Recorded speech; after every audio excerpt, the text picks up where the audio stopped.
Hello everyone, আসসালামু আলাইকুম। নতুন আরেকটা ভিডিওতে আপনাদেরকে স্বাগতম। আজকের ভিডিওটা হলো NHZN-W68T। এই প্লেয়ারটা কান্ট্রি লক হয়ে গেছে, আর আজকে আমি এই প্লেয়ারটা কান্ট্রি লকটা আনলক করব।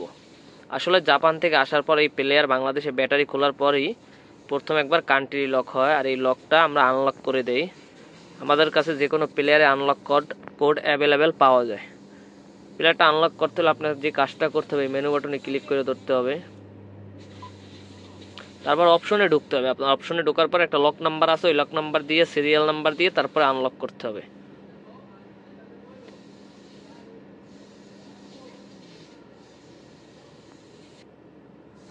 এই যে দেখেন অপশনগুলো চলে আসছে।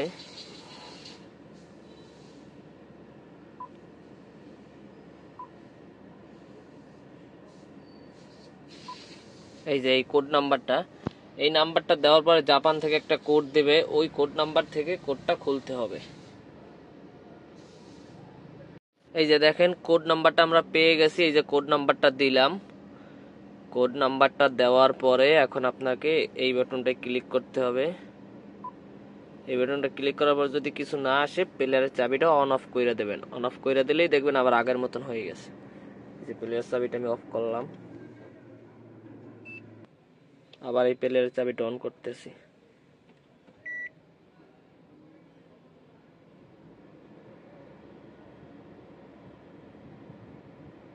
এই যে দেখতে পাচ্ছেন প্লেয়ারের লকটা কিন্তু খুলে গেছে, প্লেয়ারটা আবার আগের মতন সবই হয়ে গেছে। এই যে দেখেন আপনার অল অপশন যা যা দরকার সব, এই যে অডিও থেকে শুরু করে আপনার অল অপশন এই যে আগের মতন আবার হয়ে গেছে। সব আবার আগের মতনই হয়ে গেছে। যে ব্যাক ক্যামেরা দিলে এখন আবার ব্যাক ক্যামেরা আসবে, আপনার যা যা দরকার।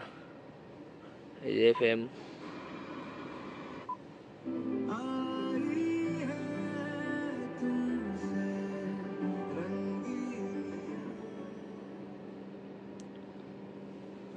সো আজকের ভিডিওটা এই পর্যন্তই ছিল। আশা করি সবাই ভালো থাকবেন, সুস্থ থাকবেন, আর আমার ভিডিওগুলো ভালো লাগলে সবাই লাইক কমেন্টস করবেন, শেয়ার দেবেন।